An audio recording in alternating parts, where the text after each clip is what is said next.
आज हम आपको एक ऐसा शर्मनाक और दिल दहला देने वाला वाक्य सुनाने जा रहे हैं जिसे सुनकर आप हैरान रह जाएंगे। ये कहानी है एक बेरहम बाप की जिसने अपनी ही बेटी से शादी कर ली। शादी की रात उसने अपनी बेटी के साथ जो किया उसे देखकर पूरा गांव तौबा तौबा करने लगा। कहानी जानने के लिए वीडियो को आखिर तक जरूर देखें। दोस्तों, एक बाप का अपनी बेटी के साथ कैसा रिश्ता होता है ये तो हम सभी जानते हैं। बाप बेटी का मुहाफिज होता है, पर कुछ बद बाप जो अपनी बेटी की भी इज्जत नहीं करते। इसी वजह से आज का जो ये वाकया है उसी शराबी बाप का है। ये कोई मनगढ़ंत किस्सा नहीं है, बल्कि सच्चा वाकया है। उसकी माँ इस वाक्य को सुनाते हुए कहती है कि मुल्क के शाम में हमारा खानदान आबाद था। मेरे माँ बाप ने मेरी अच्छे घर में शादी की। एक कुदरती हादसे में मेरा शौहर दुनिया से चला गया। मेरा बाप भी मर चुका था। मैं बिल्कुल बेसहारा थी। भाइयों पर थी। मेरी एक बेटी थी। मेरे भाइयों और भाभीियों ने मिलकर एक शराबी आदमी से पैसे लेकर मेरा रिश्ता तय कर दिया, यानी कि मुझे बेच ही दिया। मैं सब्र करके उसके साथ चली गई। वो मेरी उम्र से काफी बड़ी उम्र का इंसान था। मैंने सोचा कि सुख तो मिलेगा, खाने के लिए 2 वक्त की रोटी तो मिलेगी, कम से कम मेरी बेटी की जिंदगी तो संवरेगी। उसका एक छोटा सा घर था जिसमें हम दोनों मियाँ बीवी और हमारी इकलौती बेटी रहा करती थी। शुरू में तो वो मेरी बेटी को अपनी ही बेटी मानता था, क्योंकि मेरी बेटी ने पैदा होते ही अपने बाप को नहीं देखा था। जब से होश संभाला वो इसी को अपना बाप कहने लगी। मैं जब हमल से थी तब बहुत इबादत करती थी, साबिर और शाकिर भी थी। इसी वजह से मेरी बेटी में भी वो सारे गुण थे। वो भी मेरी तरह इबादत गुजार थी। मेरी बेटी ने कभी गुनाह की तरफ कदम नहीं उठाए थे, बल्कि वो एक फरमाबरदार लड़की थी। मेरा शौहर कोई अच्छा इंसान नहीं था। वो शराबी, जुआरी और जानी था। वो घर जब भी आता नशे में धुत होता, कभी बेटी को मारता तो कभी मेरी पिटाई कर देता। मेरी कमसिन बेटी साबिर और शाकिर थी। वो बस अल्लाह पाक से दुआ करती कि या अल्लाह मेरे बाप को हिदायत दे। वो अपने काम से काम रखती थी और मैं दूसरों के घरों में बर्तन धोकर अपना और अपनी बेटी का पेट पाला करती थी, क्योंकि मेरा शौहर न तो मेरी और न ही मेरी बेटी की जिम्मेदारी उठाता था। वो कमाता ही नहीं था। मेरी बेटी सारा दिन घर संभालती और मैं घर के काम करती। लेकिन इसमें एक बुरी बात यह थी कि जो कुछ भी मैं कमाकर घर ले आती थी तो मेरा शराबी शौहर मुझसे छीन लेता और कहता कि इस पर मेरा हक है, तू जा और कमा कर ला, यही तेरा काम है। मेरी बेटी घर पर काम करती रहती। वो मेरी बेटी को घूर घूर कर देखता रहता। वो खुद तो 70 साल का बूढ़ा था, लेकिन अपनी बेटी पर गंदी नजर रखता था। मेरी बेटी बहुत खूबसूरत थी, लेकिन वो नेक पाकिज़ा थी। ना ही वो घर से बाहर जाती थी और न ही दरवाजे पर खड़े होकर किसी को घूरती थी। वो अपने काम से काम रखने वाली अल्लाह की नेक बंदी थी। बाप उसको ऐसे देखता था कि जैसे उसको खा जाएगा। जब उसको बाप की शैतानी नजरों से खौफ आता था तो अल्लाह से सजदे में गिरकर वो दुआ करती और रो रो कर अल्लाह से अर्ज करती कि या अल्लाह, तू मेरी इज्जत की हिफाजत करना और मैं तुझे गवाह बनाती हूँ। लेकिन मैं क्या करती? मैं तो सारा दिन घर से बाहर रहती और लोगों के जूठे बर्तन साफ करती और घर आकर थक हार कर सो जाती। मेरा शौहर पूरे दिन घर से बाहर रहता, शराब पीता, जुआ खेलता, फिर घर में आता तो बेटी को हुक्म देता कि मुझे खाना दो। बेटी सो रही होती तो वो लात मारकर अपना काम करवाता। जब खा पी लेता तो बेटी से पैर दबाता और वो नींद से बेहाल हो रही होती थी, फिर भी उफ ना करती, क्योंकि वो सोचती थी कि सामने कोई और नहीं, उसका सगा बाप है। बाप के रुतबे की उसको पहचान थी, तभी सर झुकाकर खिदमत करती। लेकिन वो बाप नहीं, एक शैतानी सोच वाला इंसान था। एक ऐसा शख्स था जिसको किसी रिश्ते की तमीज नहीं थी। वो तो हर वक्त शराब के नशे में रहता। हम दोनों माँ बेटी उसको समझा समझा के थक चुके थे। मैं बस अल्लाह ताला से कहती थी कि मेरी मासूम बेटी की हिफाजत फरमाना। एक बार की बात है, मैं काम पर गई थी। पीछे से मेरा शौहर अपने जैसे अय्याश और बिगड़े हुए शराबी दोस्त को लेकर आया और आते ही मेरी बेटी को आवाज दी। मेरी बेटी उस दोस्त के सामने नहीं आना चाहती थी, लेकिन वो बाप जो था आवाज पर आवाज दिए जा रहा था। जब वो नहीं आई तो वो उठा और चीखने चिल्लाने लगा। उसको घसीटता हुआ, उसको मारता हुआ बाहर ले आया। उसका दोस्त भी शैतानी हंसी हंसते हुए उसे देख रहा था। फिर बाप ने कहा कि खाना दो। मेरी मासूम बेटी खाना पकाने लगी तो मेरे शौहर का दोस्त कहने लगा कि तुम्हारी बेटी तो बहुत ही खूबसूरत है, इतना हसीन हीरा कहाँ छुपा कर रखा था तुमने? इसको देखकर तो मुझे ख्याल आया कि तुमने इसे मुझे पहले क्यों नहीं दिखाया। तो वो कहने लगा कि ये किसी के सामने नहीं आती, लेकिन तू मेरा दोस्त है इसलिए खींच कर लाया हूं, यही तो बात है। इसे देखकर पहली नजर में मेरे मन में ख्याल आया, देखो तुम्हारी बीवी की तो उम्र हो गई है और तुम एक हट्टे कट्टे आदमी हो और देखने में भी काफी अच्छे लगते हो। यार, जवानी को बाहर बर्बाद क्यों करते हो? अगर सुकून से घर में रहना चाह रहे हो तो क्यों ना अपनी बेटी को ही अपनी बीवी बना लो। जब जवान बीवी होती है तो आदमी का दिल घर में लगा रहता है। अगर बाहर जाना हो तो बस मुझसे मिलना या अपने दोस्तों से मिलकर घर आ जाना, और घर में तुम्हारी जवान बीवी तुम्हारी खिदमत करने के लिए मौजूद होगी। मेरा शराबी शौहर कहने लगा, ये तो मेरी बेटी है, उससे शादी कैसे हो सकती है? और फिर मेरी बेटी वो क्या कहेगी? लेकिन कहते हैं कि जैसी सोहबत हो वैसा ही इंसान सोच लेता है। शैतान का साथ भी शैतान ही होता है। जब शैतान दोस्त ने उसके दिमाग में एक गंदी सोच डाल दी तो मेरा शौहर तो वैसे भी भटका हुआ था, गुमराह था। उसने ये नहीं कहा कि मैं इसका मरहम हूं, इसका बाप हूं, और ये तो हो ही नहीं सकता। वो तो शराब के नशे में चूर था, और वैसे भी होश में तो इंसान ऐसे काम कर ही नहीं सकता। बोला कि बात तो ठीक कहते हो, मैं क्यों बाहर आवारागर्दी करूं?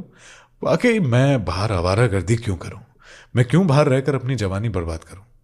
झपकी खूबसूरत परी तो मेरे घर में ही मौजूद है, और ये मोहल्ले वाले भी कुछ नहीं कर सकेंगे। उसने शैतान दोस्तों की बातों में आकर वो बहक गया और कहा, बताओ यार कैसे करूं शादी?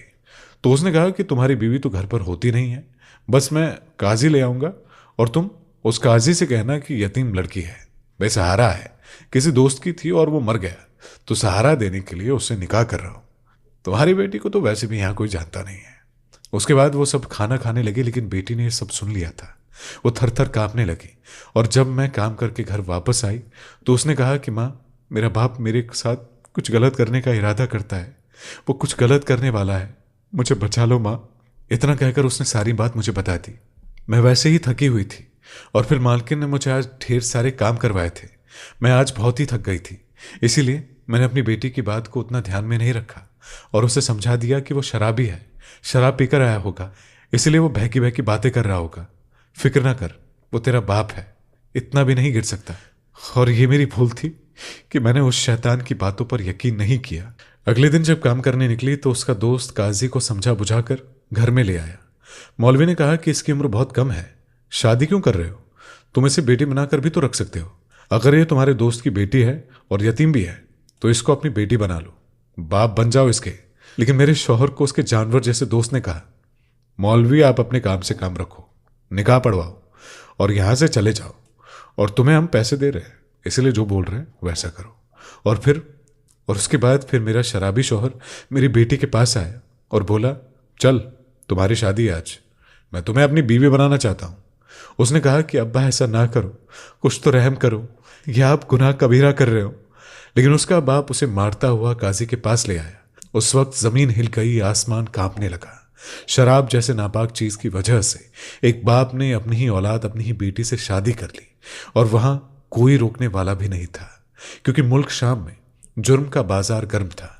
एक बाप अपनी ही बेटी का शौहर बन गया। मां ने भी मजलूम बेटी की फरियाद न सुनी। बेटी दुहाई देती रही, अब्बा ना करो। बाप उसकी बात कहां मानने वाला था, वो तो शैतान मर्दू था। शराब के नशे में वो धुत था। लेकिन बदकिस्मती से मेरे आने से पहले ही काजी ने मेरी बेटी का निकाह पढ़ा लिया।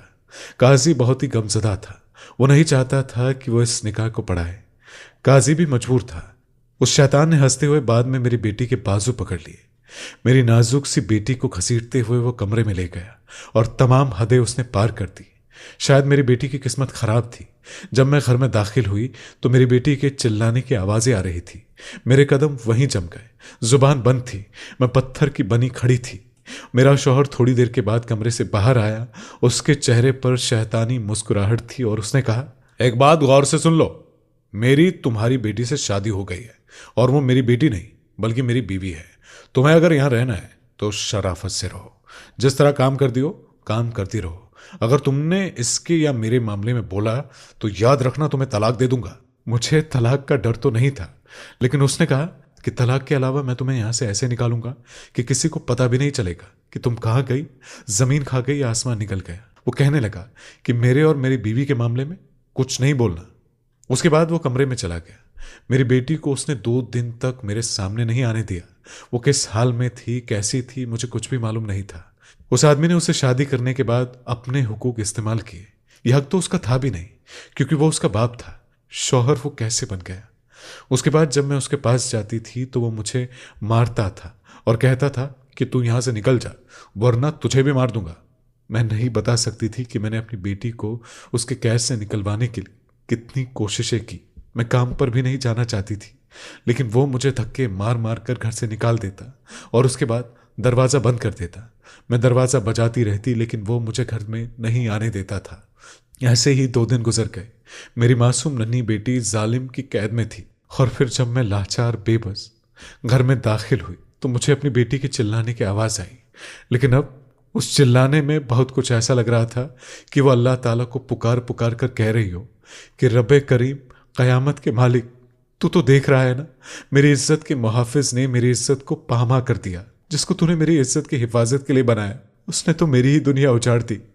यही मेरी इज्जत का लुटेरा निकला। मैंने तो अपने सगे बाप को भी नहीं देखा था। जब से होश संभाला इसी को अपना बाप माना। रबे करीम, उस वक्त जलजला क्यों नहीं आया? क्यों आज तेरी बंदी लुट गई? मैं तुझको गवाह बनाकर आज इस बाप को बद्दुआएं देती हूं कि मेरे बाप पर ऐसा अजाब नाजिल करना कि यह तड़प तड़प कर मरे। या अल्लाह, ये तो तेरा नाफरमान था ही, हरामकारी तो करता ही था, पर आज अपनी बेटी से शादी करके मुसलमान होने का हक भी इसने खो दिया। ऐ ज़मीन, तू गवाह रहना, मेरी बेटी चीख चीख कर अल्लाह से यह फरियाद कर रही थी। मेरे घर के दरों दीवारें हिल रहे थे, मैं सब सुन रही थी। मुझे तो जैसे किसी ने पत्थर का बना दिया हो। फिर मुझे होश आया, मैं चीखती हुई कमरे में आई, लेकिन तब तक मेरी लाडली बेटी इस दुनिया से जा चुकी थी। उसके बाप के गुनाह ने उसे खा लिया था। मैंने नफरत से उस शैतान को देखा जो मुझे देख रहा था। मेरे मुंह से कुछ नहीं निकल रहा था। अपना काम वो दिखा चुका था, दरिंदगी निकाल चुका था, पर अब मैं क्या कर सकती थी? कुछ देर की लज्जत और कुछ देर की गंदी ख्वाहिश के लिए इसने तो सब कुछ बर्बाद कर दिया। मैं इसका गिरेबान पकड़कर कहने लगी कि जालिम इंसान, वहशी आदमी, तूने ये क्या कर दिया मेरी फूल जैसी बेटी के साथ? उसको धक्का देकर मैं अपनी बेटी के पास आई। मैं तड़प गई थी, क्योंकि मेरी बेटी अब इस दुनिया में नहीं थी और मेरा शौहर नशे में डूबा हुआ अपनी दरिंदगी और हवस निकाल चुका था। काश मेरा दम भी निकल जाता। अपनी बेटी को अपने हाथों में उठाकर मैं बाहर ले आई और उस पर चादर ओढ़ाई। किस तरह से मैंने उसके कफन दफन का इंतजाम करवाया, एक माँ का दिल ही जानता है। जब उसकी बेटी को दफन किया जा रहा हो, लोग बताते हैं कि तेरी बेटी का तो चांद जैसा चेहरा था। वहां के लोगों ने मुझे बताया कि आपकी बेटी बहुत पाकिज़ा थी। लोगों की बातें सुनकर तो मेरा दिल कर रहा था कि मैं उस आदमी का गला दबाकर उसे मार दूं। मैं वापस घर आई और उस शराबी से सारे रिश्ते खत्म करना चाहती थी। और जैसे ही मैं उसके कमरे में आई, एक दर्दनाक खलना मंजर देखा। वो इंसान नहीं था, वो कुत्ते की शक्ल का हो गया था। ऊपर के जिस्म का हिस्सा कुत्ते का और नीचे का इंसान का था। वो मुझे देखने लगा, और अब मैं उसकी क्या मदद करती? अल्लाह का तो अजाब आ ही चुका था। अल्लाह पाक ने उसे कुत्ता बना दिया था, क्योंकि मेरी बेटी ने अपने अल्लाह को गवाह बनाया। तो कुदरत कैसे उसकी बातों को ठुकरा सकता था? मेरी पाकीज़ा बेटी जन्नत में चली गई और उसका बाप अब इस दुनिया में आजाब झेल रहा था। उसका नीचे का हिस्सा अजीब सी मखलूक होना शुरू हो गया। वो अपाहिज हो गया था। उस जगह से वो हिल भी नहीं सकता था जिस जगह पर वो बैठा हुआ था। जिस जगह पर मेरी बेटी मरी थी, जहां पर उसने उसकी इज्जत को तार तार किया था, उस दिन से वो वहीं बैठा था और हिल भी नहीं पा रहा था। नीचे का हिस्सा पत्थर बन गया था और ऊपर का हिस्सा कुत्ते की शक्ल का था। अल्लाह का ऐसा इंसाफ हुआ कि मेरी बेटी को इंसाफ मिल गया। लेकिन जिस तरह से वो दुनिया से गई, ये बात मुझे अब भी बर्दाश्त नहीं होती। मेरा तो दिल ही टूट गया और मैं दिन गिन रही थी कि किस तरह मैं भी उसके पास चली जाऊं। एक इंसान ने, शराब की वजह से एक बाप ने मेरी बेटी की जिंदगी को तबाह कर दिया। बेशक इंसान अगर गुनाह करे तो उसे दुनिया में ही उसके गुनाह की सजा जरूर मिलती है, लेकिन इंसान समझता नहीं। हम सबको अल्लाह शराब जैसी ऐसी नापाक चीजों से बचाए, दरिंदगी से बचाए और पक्का और सच्चा मुसलमान बनाए। आमीन। आपको ये कहानी कैसी लगी, हमें अपनी राय कमेंट में ज़रूर बताएं। और हाँ, वीडियो को एक लाइक ज़रूर कर दें, क्योंकि लाइक करने से वीडियो और भी लोगों तक पहुंचता है। मोबाइल की स्क्रीन पर 4 वीडियो हमने खास आपके लिए लगाया है, तो उस पर टच करके उसे भी देखना मत भूलिएगा। अल्हम्दुलिल्लाह।